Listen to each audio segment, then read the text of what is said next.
Welcome to Deal Nation. We have two very special guests on the show today, Katarina and Maja from Launch Control's own text marketing experts team.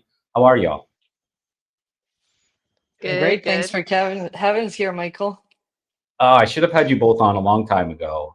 You both play such an important role in the Launch Control community, and you've guided so many people from being light users with us and really nervous and looking for their first deal, all the way up to now being seven-figure investors, making $1 million or more a year, living the sweet life. So you've really been able to, in your time here, see that progression. So getting your kind of insights on the industry at large and also just kind of the process of working with our team of text marketing experts is information that everybody needs to know going into launch control. So I'm honored to have you all here. Well, thanks So for let's this kind of an announcement. no, of course. So let's start. Let's start kind of at the very beginning in terms of just what are text marketing experts? What do you all do as part of the launch control community? Yeah, I can take this one over. So basically, your marketing expert. Our mission as a team is to partner with our users to build those relationships and to help them achieve those consistent results through the platform. Whether it's getting to know how your team works, working with you one-on-one, helping you reorganize your team, or just generally increasing platform usage.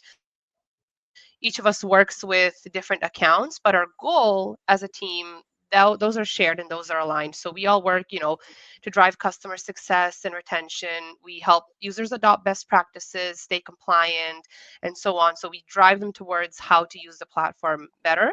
We also work with users to maximize account performance. So, to use all the available features, to make sure that you've learned how to use them, to know the value of them as well, and also to guide users through one-on-one, whether that would be strategy calls, recommending webinars, tailor recommendations, whatever it is. That's what your dedicated marketing expert does. The shared goal there is that we want to make sure that everyone adopts the platform correctly, and then that the platform works for you. So we know that each investor has their own goals, and each investor is working towards something different. So whether it's ROI goals, whether it's organizational marketing, and we want to know that. So that's where that relationship building aspect comes in. And then the next part is, of course, user adoption, compliance, and the dotting all the I's and crossing all the T's. So that's where we're at with the text marketing expert team. It's So I want one-on-one, to and break. then of course we have those goals together.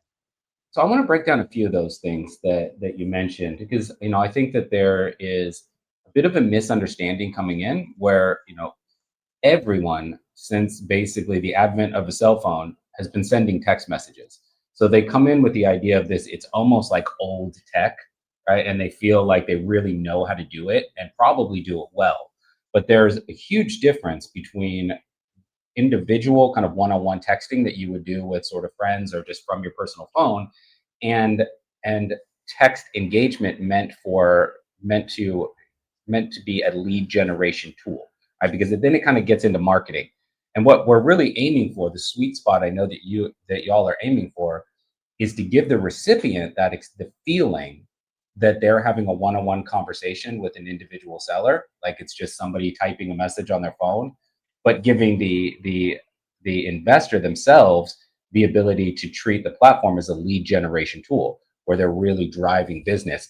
So it's that kind of relationship between the two that we need them to understand first, right? So can you kind of talk about the education side of things? I know you mentioned that we have some webinars that we push people to, some training exercises. What are some of the without because we're going to get into like the different stages of investment, but just as a general kind of overview, what are kind of some of the things that you push people towards to get them kind of thinking about this as a more of a lead gen tool than just a one off? So yeah, I don't know if Katrina, you want to take this one over, or No, no, if you you go want me ahead. to. You go Yeah, ahead, okay, all man. good, all good. Yeah, so basically what we do is we try to focus on per plan education, and that just goes with how much you want to grow as an investor, right? If you're on the light plan, we'd focus on more education and adopting those core habits that you need with the account. So that's really for, you know, the one-man band.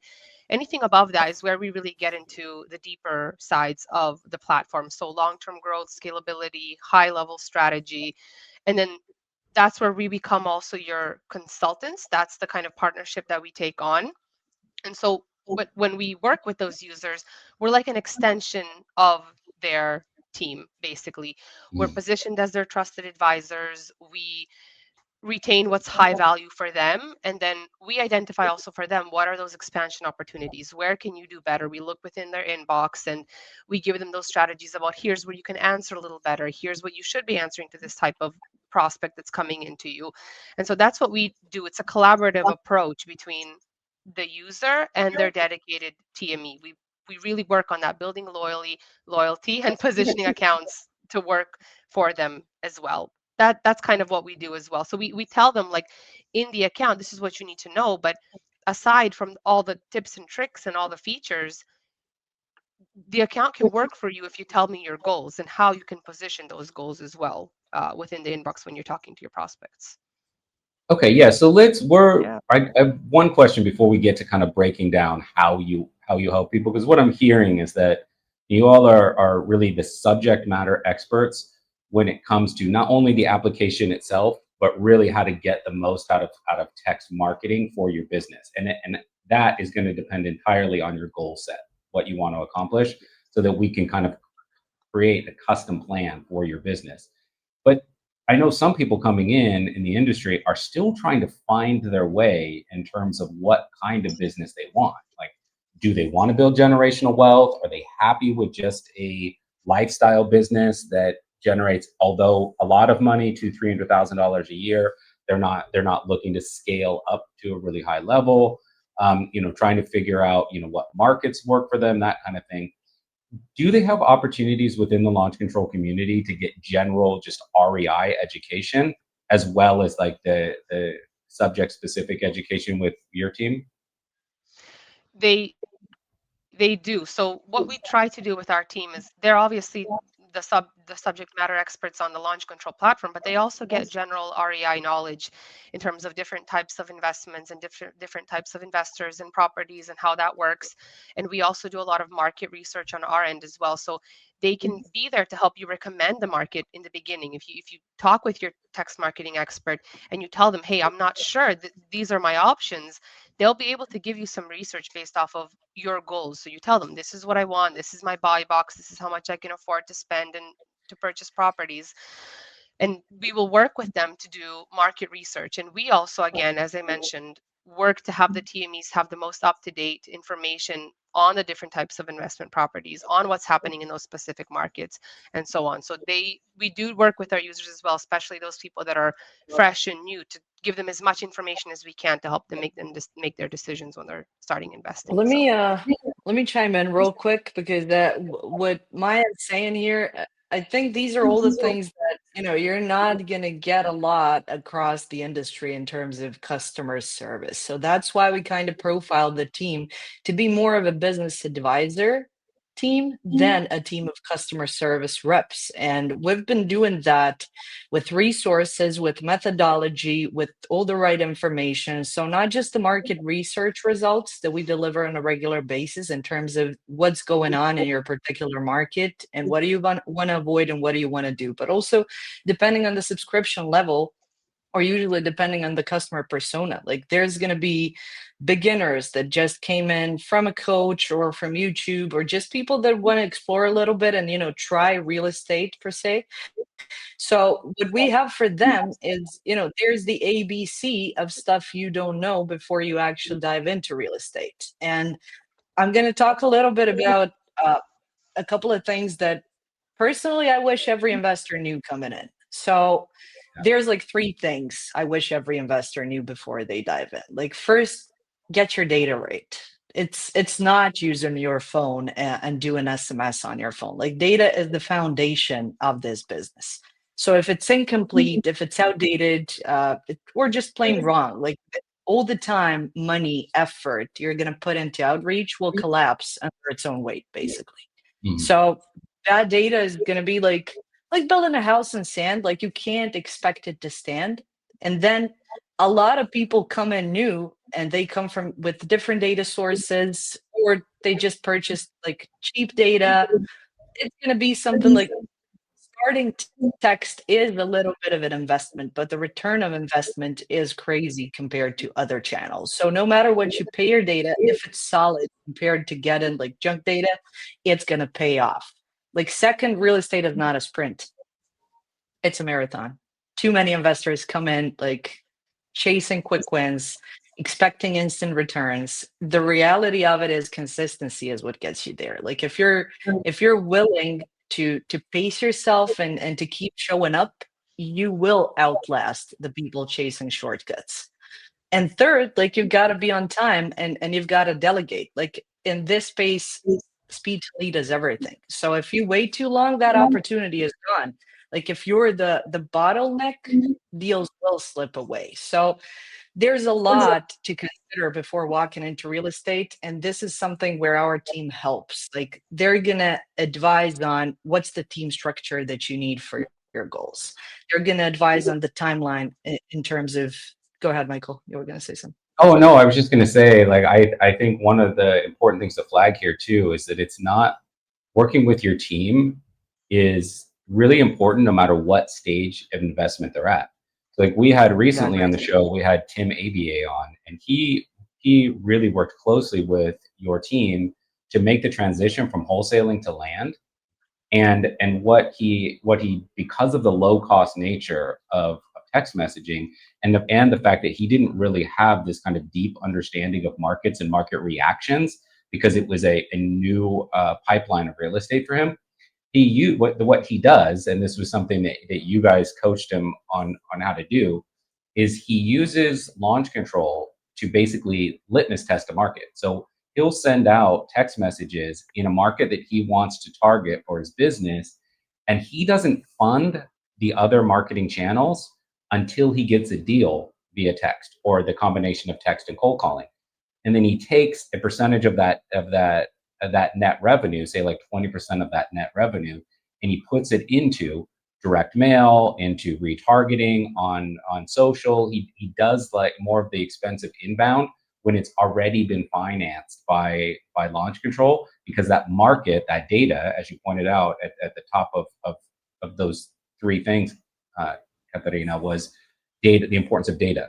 And he shows that the data drives results, and then he spends the money to maximize that market and get as many deals as he can, that's high level investor thinking. And he got a lot of that by working hand in hand with your team.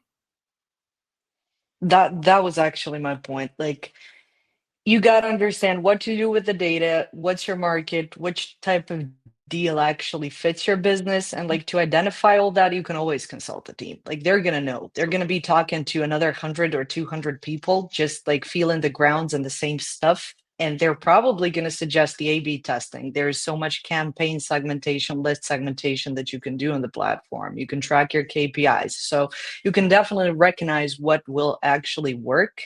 And I would say the Mia's team in particular, or Maya's team, sorry, we got nicknames over here. But I would say that the team actually they're the subject matter experts on it, just based on all the experience and conversations they have with the most successful people across different markets in the US. Yeah, and you help people, like any business framework that they're coming in. If they come in on a light package with us, their end goal is never to remain. And just for everyone listening, Launch Control, are the sponsor of Deal Nation, is a text engagement platform. And that text engagement platform has three different monthly levels of subscription. The first, the light package, gives up to how many text messages per month is it? 10,000? It's 10,000 messages per month.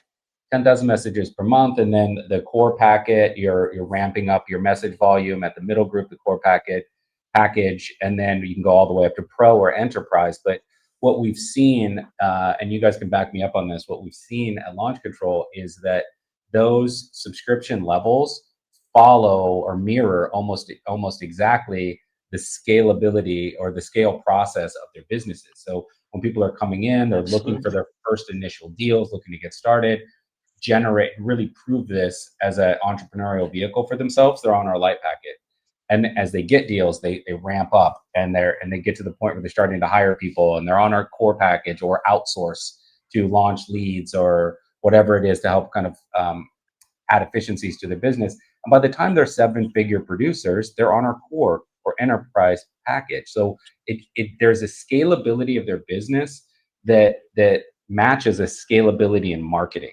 So I kind of want to talk about that. Like, let's talk about starting at the light package to get a kind of a deeper dive into that profile, kind of where they're at with their marketing, and how you guys help set the stage for them to move up in their marketing to get to the core level, to get to the pro and the enterprise, so that they have scalable systems. That's right. And so, yeah, sorry, Katarina, if you wanted to say something there. No, Mia, go ahead. Like Michael just reminded me of a very good story. Michael mentioned that 7-figure deals get created on above light usually, and that is the usual. But yeah, we had some outlier cases in terms of somebody started small, and then the market hit them with a 7-figure deal, and they were like, "Oops, Kat, I was about to churn last week, and this lead just came in," and that kind of gets people off guard, because then it's growth time. And Mia, I'm going to let you actually talk to the growth part, because that's what your team does. And I want to like kind of elaborate on how do we go from the launch stage of the customer journey, in terms of just walking in, setting your stuff up, setting it on its feet, and then enablement and growth from there. And well, eventually, like, we had a lot of users actually give us amazing testimonials of their success. So that's like what I really call a successful journey, of course. But I just wanted to, kind of lay out some grounds for it, and also do mention that the sooner you start working with Maja's team, if you're a launch user, you're more likely to scale even before you're ready for it. But have no worries, because we're going to be there. If success catches you off guard, that's where the guys step in, and that's where you should absolutely rely on your TME. Go ahead, Maja. That's right. That's right. And what Katarina mentioned is true. So from the moment that you sign up for Launch Control, you get an introduction from your dedicated text marketing expert. You know who's going to be there with you from the moment you sign up to the moment where you choose to expand and grow your account. We are there for you. And so when we see a user that signs up on a light account, what we try to do there is get to know their team. So what are your goals? Do we need to bump you up to a higher plan? And if we do, how are we going to get there? What are you going to do on that light plan, and how is it going to help you reach your goals?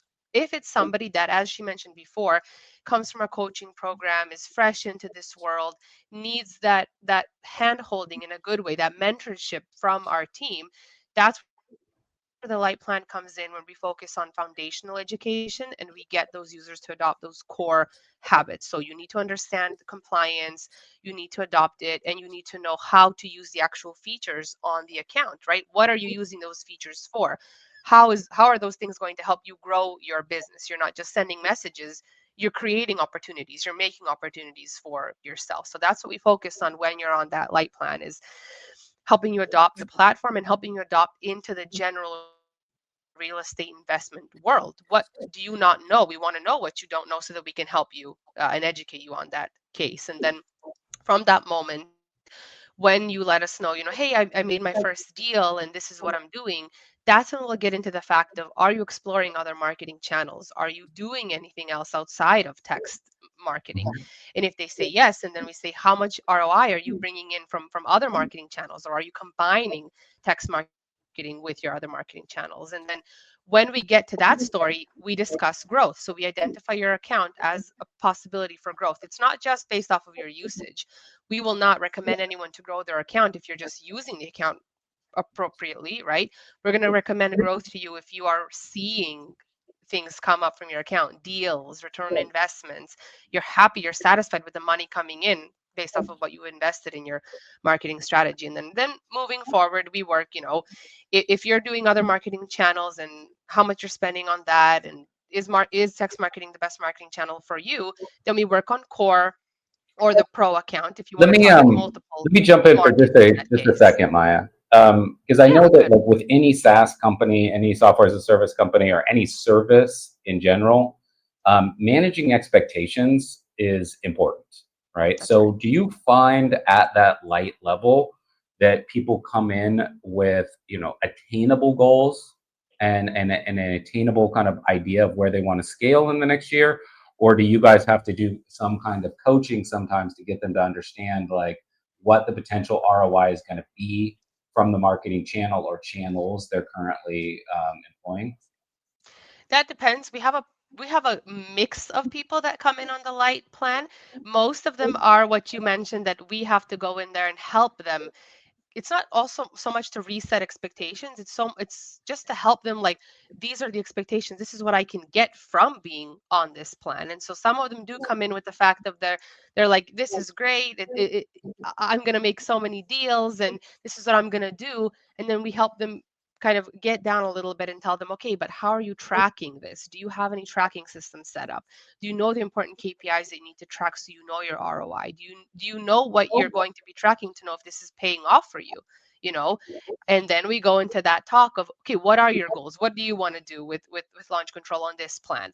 And if they say, I want to make millions, we tell them, this is not something you're going to be able to do on the light plan, but in order to set a foundation, that's where you need to start. And then Yeah. we go into the fact of, have you ever done this before? Are you a beginner investor? Where did you hear from us? Because we want to know where those expectations come from. Did you work for a company before? Are you a lone investor? What we've seen is usually companies start out on the bigger plans and they have a system built in. They know to track their KPIs, they know to track revenue, they know to track marketing spend. If somebody who's a beginner investor doesn't know how to do that, we help them. This is how you track your marketing spend. This is how you know what return you're getting on the deals that you're investing in your account. And so we do help them in that case, but most of them do Yeah. come in with a little bit of a higher expectations, but it's not on us to crush those expectations. It's still out for us to help you reach those goals that you've made basically within your account, and then make them realistic with what your company can do. Yeah, and that's basically a lot of what you're providing is marketing operations assistance, which is fitting to you being text marketing experts.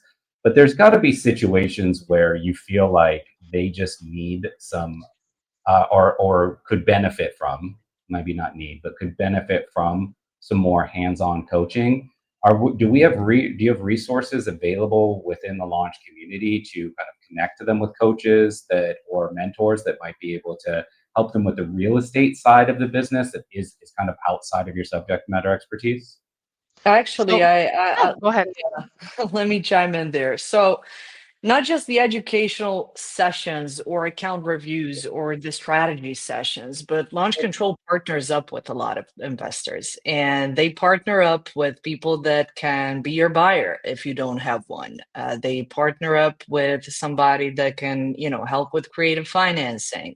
They partner up with basically, there's a lot of people that just are like, hey, I'm holding to this property and I don't know what to do with it next. And that's where you can connect them to somebody from our network, and which is what we usually do. Like we basically make those ties and let them work it out on their own. So it's not something that primarily, like, there's always launch leads, and on launch leads there's a different kind of a picture, but even there, like, as some of the launch leads clients, we also have very good investors that are also buyers. So it's a lot of, I guess, resources to share from scratch. Like from your first deal, you're not really alone. Like if you need a dispo, you can talk to us.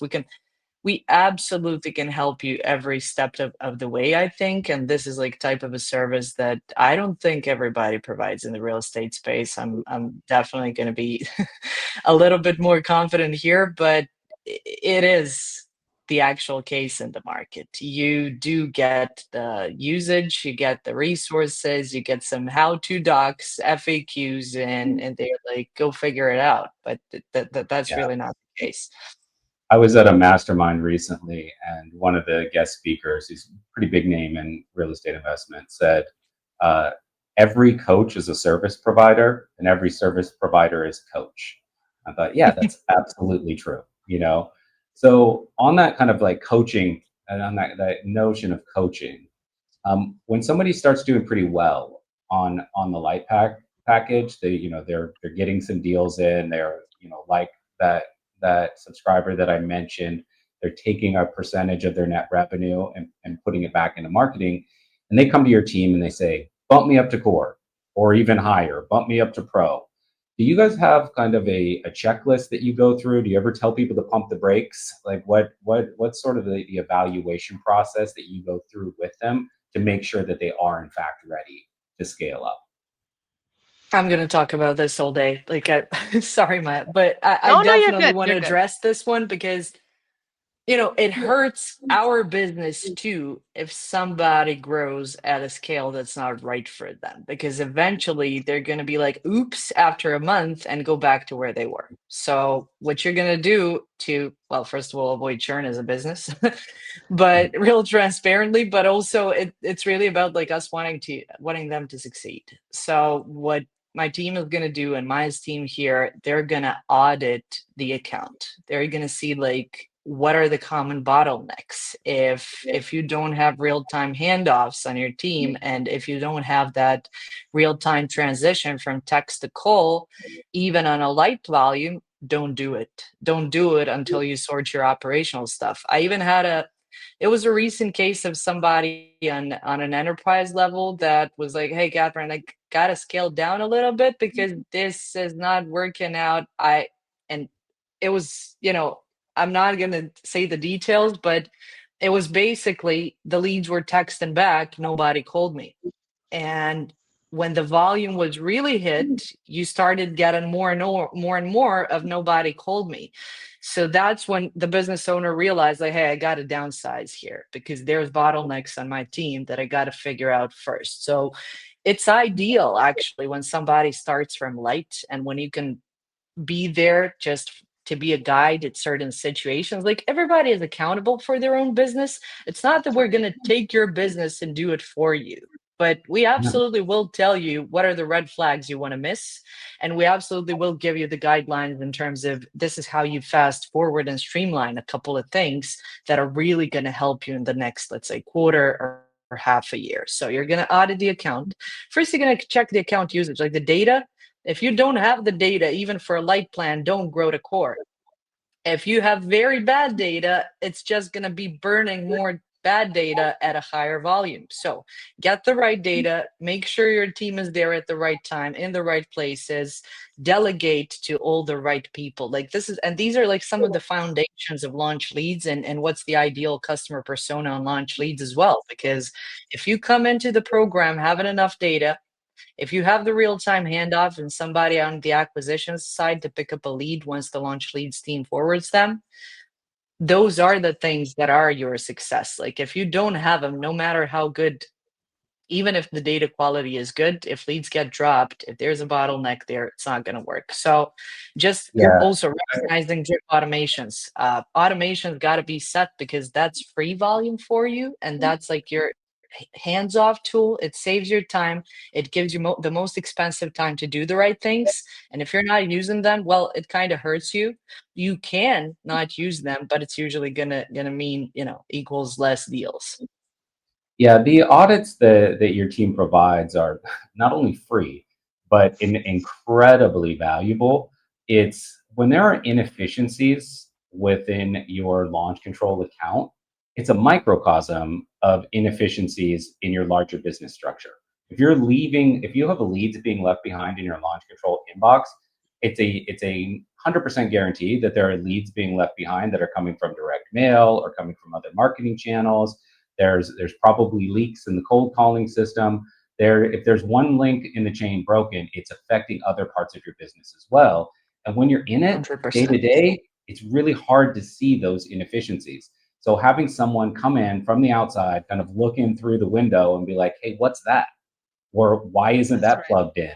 Or, and that ability from like an outside consultant being able to step in and needs evaluate in a quick and efficient manner can really, not only is it going to help them get more deals on launch control, it's going to trigger a larger kind of investigation of their overall business and the other places that they can plug holes. 100%. That's right. That's right. I feel like at least in my experience of talking to the two of you over the years, that a light people on the light plan and people on the core plan tend to be either running the business themselves, or if they're getting up to maybe into the core, they're like hiring a VA. They're probably still doing most of the acquisitions themselves, maybe outsourcing to launch leads so that they don't have to go through the process of hiring a VA, is letting our team handle all of the outbound and converting it into inbound. But they're not running large scale teams, so they don't have that kind of their challenges are more about lead conversion and deal flow than they are about kind of managing a real estate shop. Whereas I feel like from our previous conversations, by the time they get to pro or enterprise, they're often actually running an organization and they have organizational challenges in terms of like how to be a CEO. Is that accurate? Yeah, and Sounds about right.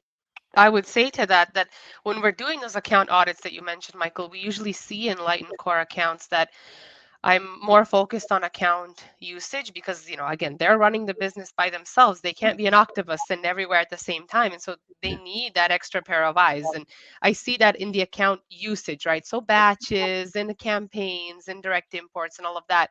When we get up to those higher plans, I can check off all those boxes like, okay, you're using those features. I'm more focused on the inbox. And you know that, Michael, when I've done some of those account audits, I'm more focused on the inbox because you're doing everything right within your account. You've trained someone to do it. What's happening on the other end? Why are these leads not being taken over? I can pull you 10 people from your inbox. Why haven't you closed them?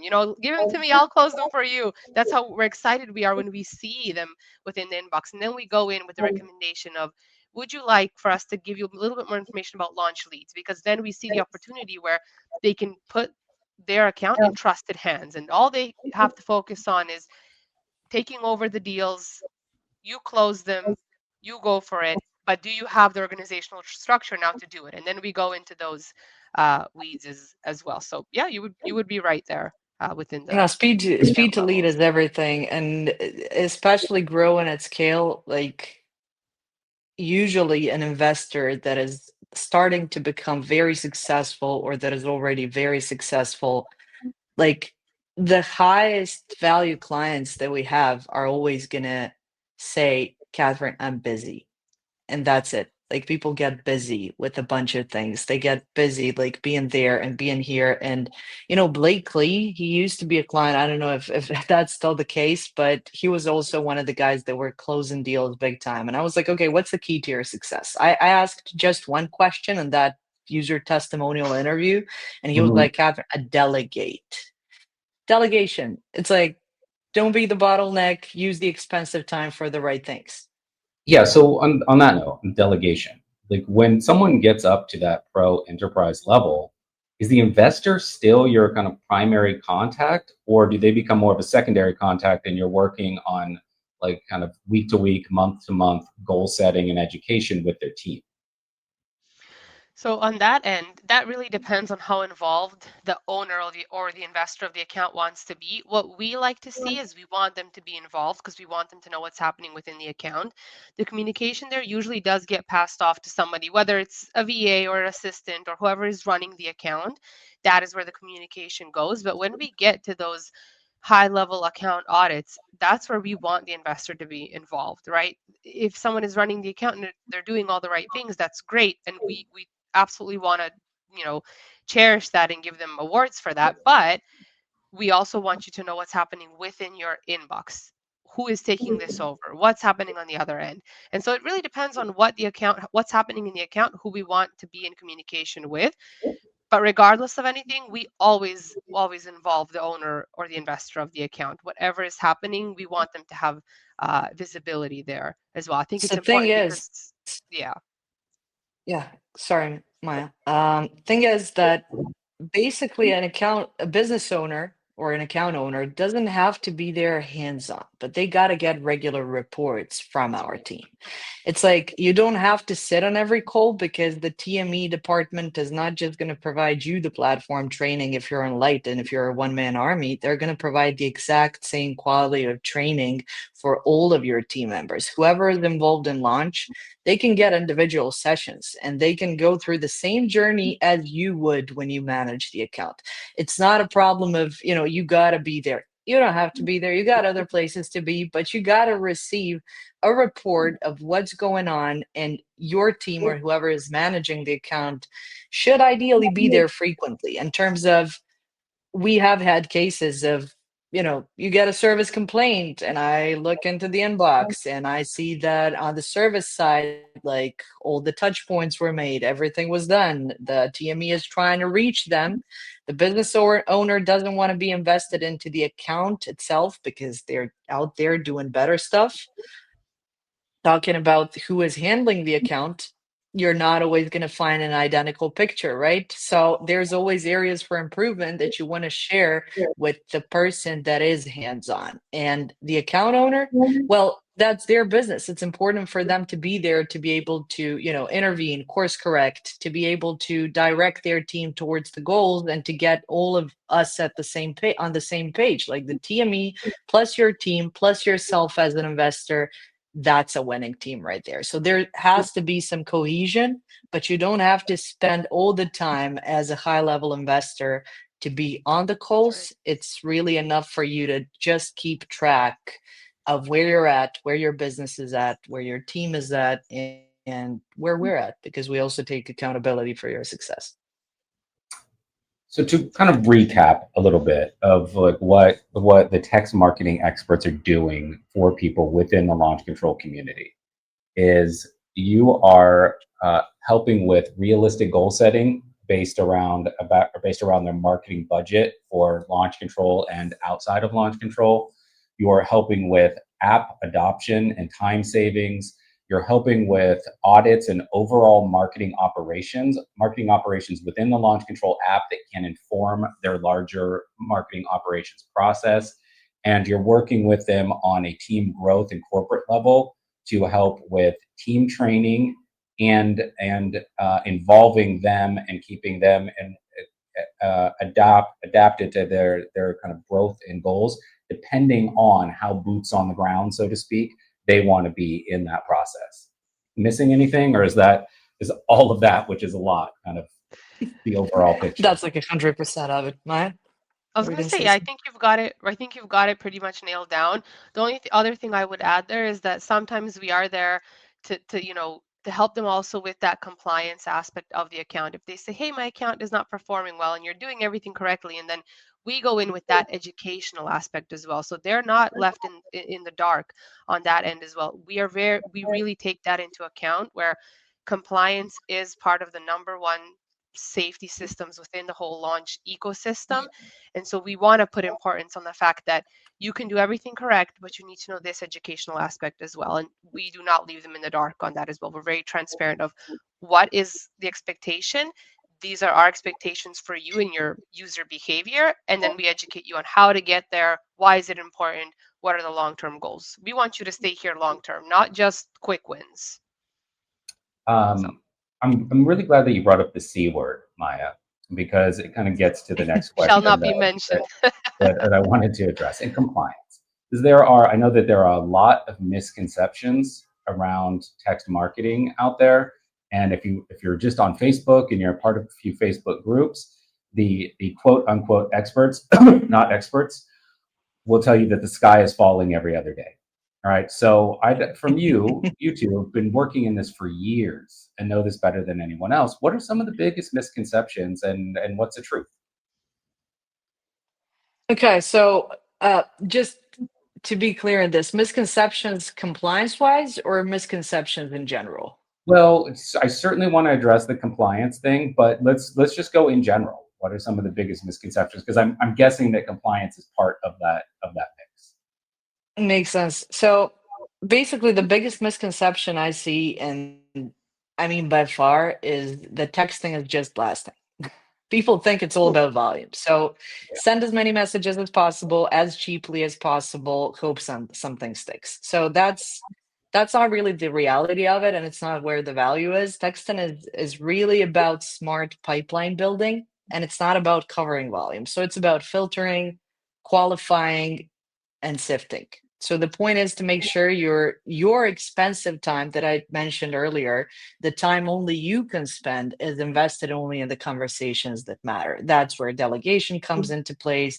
That's where the content we can build for you comes into place. That's where us taking over your team training to do lead gen in particular comes into place. So that's a couple of things. But also, instead of needing two or three people glued to the phones all day, burning through the lists, you use texting as a sieve. Basically, it does the heavy lifting. It separates noise from opportunity. It leaves you with, I think it leaves you with the leads that are worth your effort. So the truth is, texting isn't about more. It's about better targeting, better conversations, ultimately better ROI. So those are a couple of things on a general note that I would like to mention when it comes to misconceptions and what texting really is.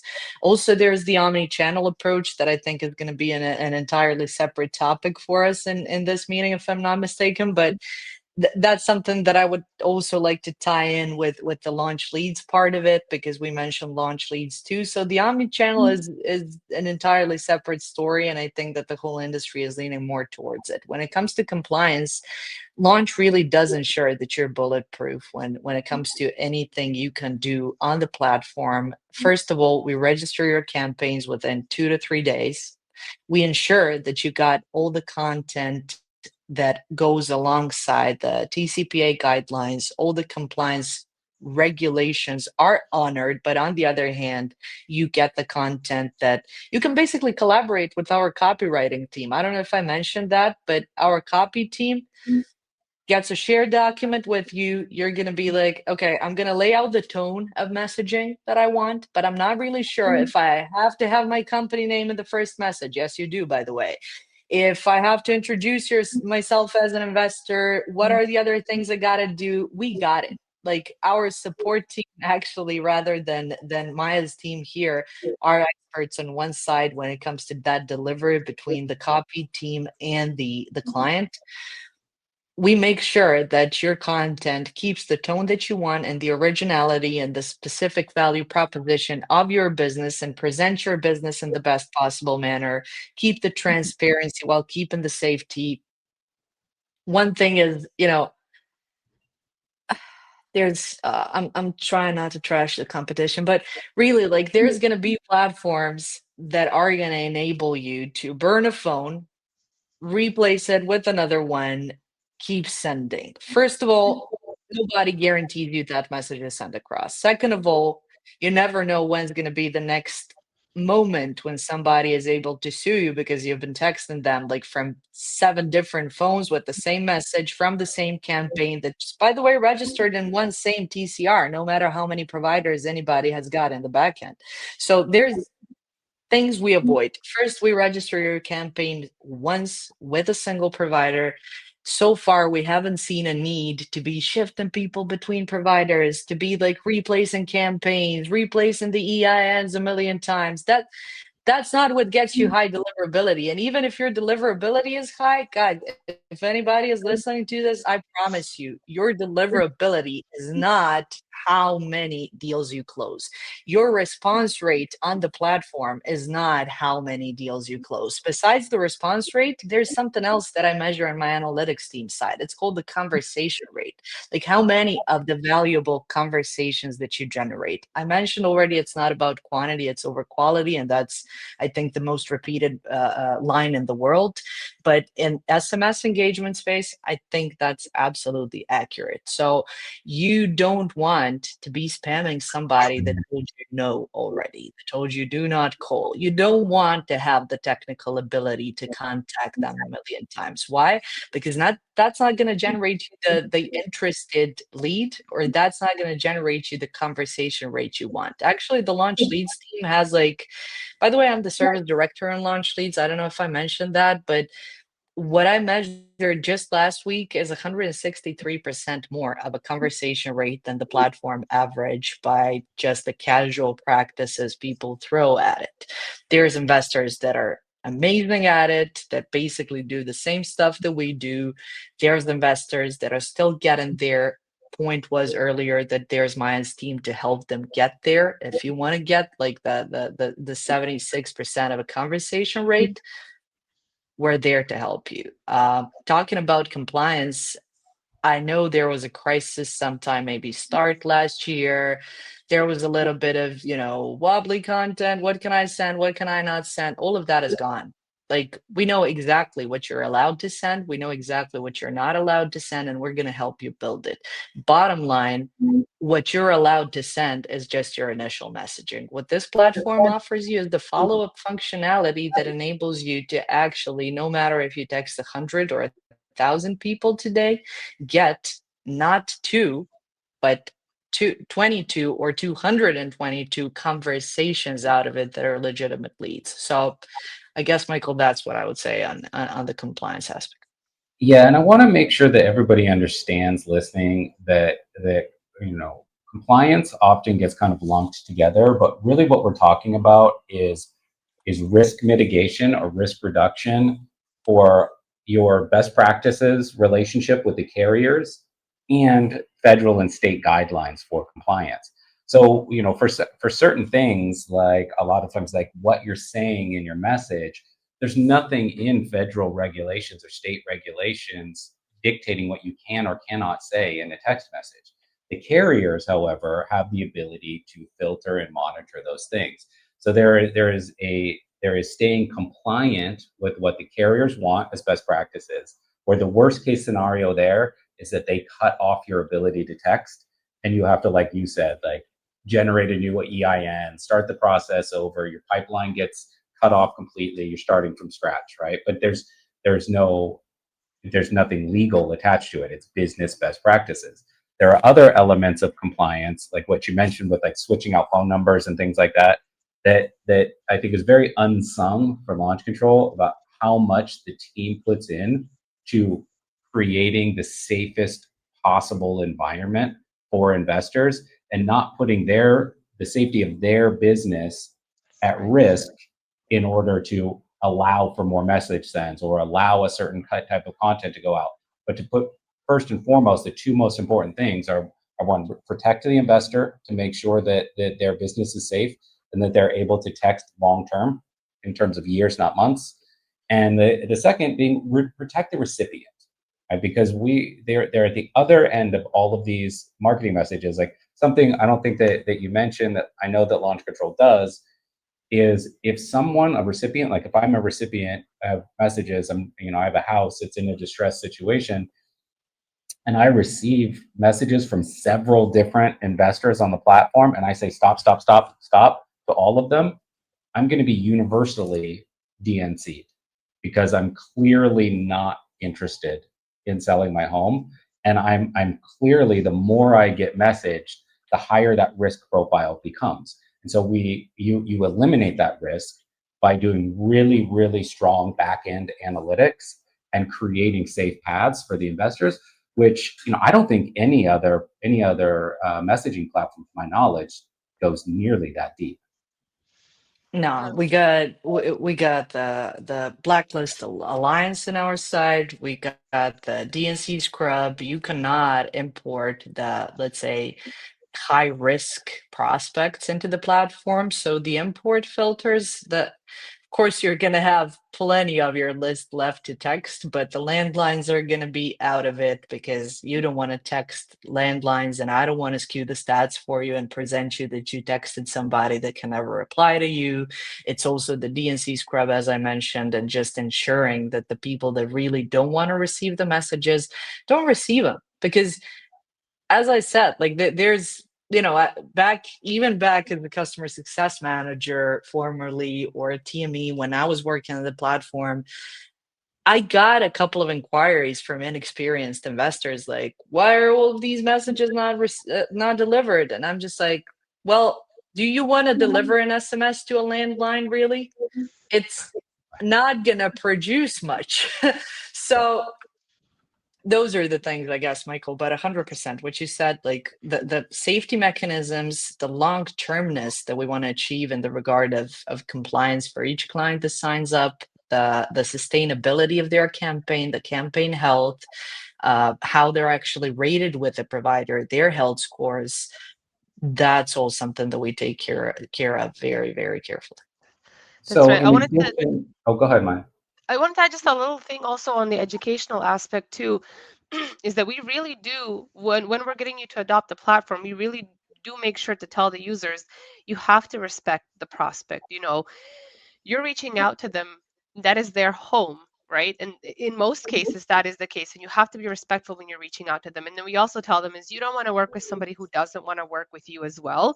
And so alongside those auto opt-out messages that yes, the recipient can send and they do get auto DNC'd, we do also educate the users on here are the hints where somebody really doesn't want to work with you, you know, and you don't want to waste your time on them and you don't want to spend time on a lead that doesn't want to work with you. And so we teach them those triggers as well. It's not just stop, opt out, it's other phrases that can give you that hint of, I do not want to spend my manpower on that lead. I want to focus on good quality prospects that come in as well. So that's that educational aspect too that Catherine mentioned alongside all the other technical things that we do. It's a whole package. So not only are you really giving people the education and operations foundation, you're also creating through your team and then the just the basic engineering and structure of the app itself, providing a really strong safety net to allow them to do this long term. So let's say, given all of that, let's say I come to you as an investor and I say, look, I've learned a ton from your team. I've made some corrections to my marketing operations. Everything is humming along nicely, too nicely, in fact. I've got 4 deals under contract. I've got another one that I've got to close today. I'm trying to deal with transaction coordination. I'm trying to find buyers. I just don't have time to manage this pipeline anymore, even though it's producing really well. Is there anything that you can do to help? What would you say? Well, now is the the time for me to mention launch leads. I think it's a perfect opportunity. So basically, launch leads is what I call a white glove experience for everything texting can do. So and very soon it's going to move beyond texting into a broader omni-channel approach. So just mentioning that casually, but here's the reality: launch leads isn't for everyone. To finally like really get the most out of it, 3 things need to line up. So first, you got to have enough data. Without enough volume, the system doesn't have room to work. Second, you need good data, like quality basically and equals everything out. If you're working with bad lists, no tool or team can save you. So that's one thing. And third, you've got to have a real-time handoff. That means someone on your CRM side who can grab the lead when it's hot. If you let it sit, I just mentioned that situation earlier. If there's people texting the launch leads manager back saying nobody called me, there's a disconnect. So you lose the advantage no matter how good the initial outreach is. So when those 3 conditions are in place, enough data, good data, no bottlenecks in the handoff, that's when launch leads becomes a game changer. So in fact, we've seen it generate, as I mentioned, 163% of a higher conversation rate than the platform average when investors hire externally. So that's not a marginal lift, that's a massive difference. And the investors who get the most out of launch leads are the ones who understand this one thing. So time costs more than anything. If you can centralize, have a one-stop shop and remove the bottlenecks, your ROI will climb faster than you thought possible. And for that ROI to climb, you got to have stuff in place because you're going to be dropping money otherwise. But launch leads does everything but gets your lists for you. We're soon going to be expanding the services in terms of we're going to be using the multi-channel approach. And, I guess the omni-channel approach is something I already mentioned. So Michael, I'll stop here if you have any questions on that. But Well, yeah. yeah, I want to kind of talk about how launch leads helps facilitate that omni-channel approach. Because speaking of time management, right? Like where every investor really would like their time to be is they'd like to go in every day. Let's say they're going to spend 4 hours a day. They'd spend 2 hours a day on with sellers, closing deals and getting deals under contract, and they'd spend 2 hours a day talking to buyers and getting that side of it taken care of, so that all they're doing is just cashing checks, right? And everything else is pretty managed for them.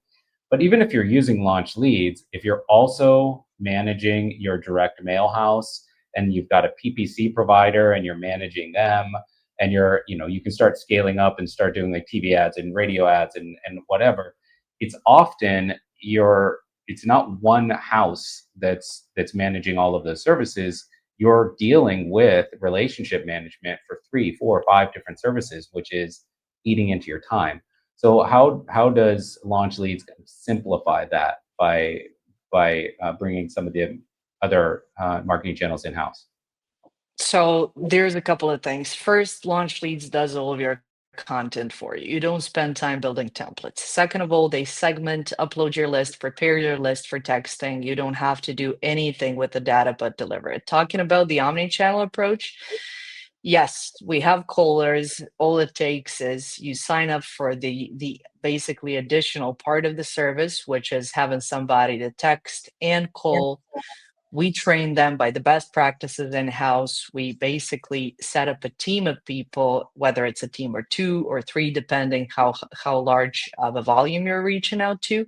So there's somebody to qualify on the phone as well. Like, the service is pretty much custom. So if you really need me to set an appointment for you and go that far, yes, I have somebody in house to do that for you too. But if it's really just the qualification questions, we absolutely have people to do it. You just got to basically put yourself in the queue, and it takes like between a week and let's say 10 days. I would say max 15 if you have some really, really special requirements and if you're really picky. But in that regard, we take care of it. If you want to do direct mailing as a combination of direct mail and text, we have a partner called OLM. So what we do is basically, and the integration is just getting completed. So basically, the OLM and launch are partnering up, which is something I'm really happy for. But what we can do before that is done, we absolutely can sign you up for OLM. You give us all the requirements for your direct mailing campaign. We're going to do it for you too. So we have all the educational resources, all the best practices from both OLM and us in terms of managing those campaigns. In that regard, if you're looking for a one-stop shop for all, and Michael, this is something I think is the future of text, if you're asking me. So Mhm. texting is powerful. It's fast, it's personal, it gets engagement, but people don't all communicate in the same way. And I think, Michael, in some of our previous conversations, you and I also spoke about this multiple times. So for anybody listening, it's like, think about your own family for a second. Your grandma doesn't read text, she wants a phone call. Your spouse misses half the bills that show up in the email. Your teenager, they would rather keep everything in writing and never pick up the phone at all. So everyone has their habits, and your leads are not different. So that's why the future, I believe, even though I work for launch control, isn't just text. It's text, calls, mail, and even social channels all working together in one place. And the real edge comes when those channels are integrated. So you kind of see the full picture of your conversations without having to guess. So where's text headed? Towards the one-stop shop approach, towards the omni-channel approach. I don't think text is headed there. I actually think the whole industry is headed there, because those are the most requests that we are getting. And we're adjusting. We're actually adjusting. We're listening to our clients, and we are absolutely building offers and building resources and systems so that they cover their actual current market needs. That's it. Yeah, and it's, you mentioned this, but I just want to highlight this. It's really about with each of those. You said you don't know how someone wants to communicate, right? Maybe a direct mail piece is the thing that gets their attention. Maybe a text message is the thing that gets their attention. Maybe a cold call follow-up is the thing that gets their attention. Maybe it's an ad on their computer that's focused on your business and the solutions it provides that gets their attention. But the one of the missing elements that a lot of people don't catch on to is that they need to know that all of those touch points came from the same company, right? Because if they're on your list, they're on someone else's list, which means that if you're sending a text message and a direct mail piece and a cold call and you don't connect those three, they're going to view it as separate companies and separate investors. And it's just going to add to that, hey, you, hey, you, hey, you, hey, you effect of them just being like, stop it, right? So you want to be able to unify those things. So if you're sending a text message, for instance, that says, hey, I just dropped some information in the mail about my company. It includes a purchase agreement for your land, or it includes details about how we can work with you on your home. You can text me here as well if that's easier, right? And now you're just opening that channel for them to be able to respond to you if they are a texter, and you're letting the direct mail just supplement what you wanted to say. Now you're taking a proactive approach, and you're giving them that connection point they needed between your touch points. And that missing element can make a big difference in conversion percentages. That's right. 100%. Right. I think that a Okay. lot of people have started picking up on it, but there's also a lot of requests that we're getting. Good thing is that actually, in terms of systems build out and the strategies and approach we use, we kind of heard them. And well, not just kind of, but we're making heavy lifts to get there and to be able to actually enable everything you may need to connect those channels and to max out your lead generation. So thanks, Michael. Yeah, so we've gone over education, we've gone over operations, we've gone over scalability checklists and making sure that you've got everything in place. We've gone over compliance in the sense of staying on the straight and narrow with the carriers. We've gone over compliance in terms of staying on the straight and narrow with your Fed and state level regulations. We've gone over outsourcing to launch leads, and we've gone over the future of texting or future of marketing for real estate investment, which is going to be a much more multi-touch point, connected touch point approach, much more mature marketing. So you guys have laid out a ton of stuff for the listeners. But what we normally do to start this show is we get into people's background and we get a little bit of personal information because they're coming in as investors. I wanted the listeners to get to know you as professionals first, to really see exactly how much you're able to help people and kind of the intricate way that your team is working with investors. But I want to finish with a little bit of a personal note since they now know you as professionals. So what do you got going on in your life? Like, what are you reading? What are you watching? What are you doing? Maya, go ahead. Yeah, I could take this one first. Uh, I don't know. I guess personally, I enjoy reading. I do like to read a lot. I have a Kindle that is burning through its memory currently, and I'm into those like dystopian novels and what's going to happen and what might happen. And that's one of the things. Another thing I love to do is build miniature houses, and Katarina knows this. I've shown her a couple of them. So that's kind of the thing that I like to do. I guess it's to kind of clear my mind a lot. I'm not big into movies and watching TV shows, but yeah, I'm more into those like reading. I do a lot of crocheting and little grandma things when I'm not teaching people about investing. So So just yeah, just to be clear, you spend your day dissuading people from having a dystopian view of compliance, and then you spend your evenings reading dystopian novels. that's right. And crocheting, I do the needle And needle and and pointing. and Yeah, I do. it sounds like you I need the have some in the crocheting bag. just to kind of level down a little bit, That's right. I'm Love it. mixing the future and the past, and Yeah, it's love helping it. me develop my strategy. Katarina, how about you? About me, in short, I'm a traveler. I'm a chess freak. I absolutely can't pay enough money to Netflix. And I and I also am a martial artist for 10 years now. So I've actually been a close protection operative in my past life. I'm a Krav Maga instructor. So yes, I love martial arts. And one more thing that I'm actually just starting to learn is the Pahlavani Persian yoga, which is basically the oldest conditioning system in the world known to us, which was used by the Persian warriors, Amazon warriors, etc. So it's a full body system. As you can see, I still haven't had enough of the martial arts and, let's say, conditioning knowledge, and I think that's something I'm going to be doing for the most of my life. And besides that, I wish I continue doing it at the different beaches and mountains of the world, because I absolutely love travels. So We're like yin and there Amazing. goes. Any big trips coming up? Sorry, anything? Any big trips coming up? I think it's been 5 years I haven't seen Istanbul, so my girlfriend and I are actually planning an Istanbul trip this autumn. It's a good time to visit Turkey. Love that.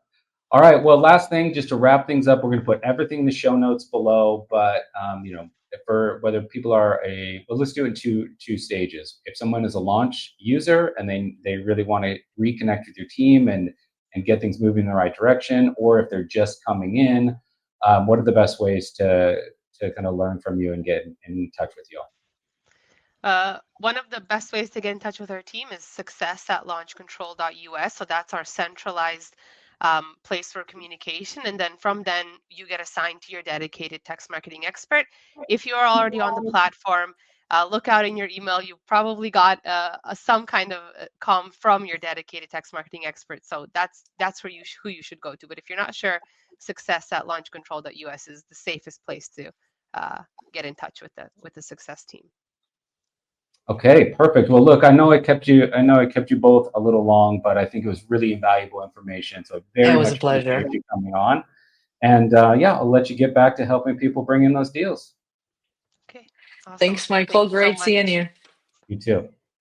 Thank you. Bye. Bye-bye.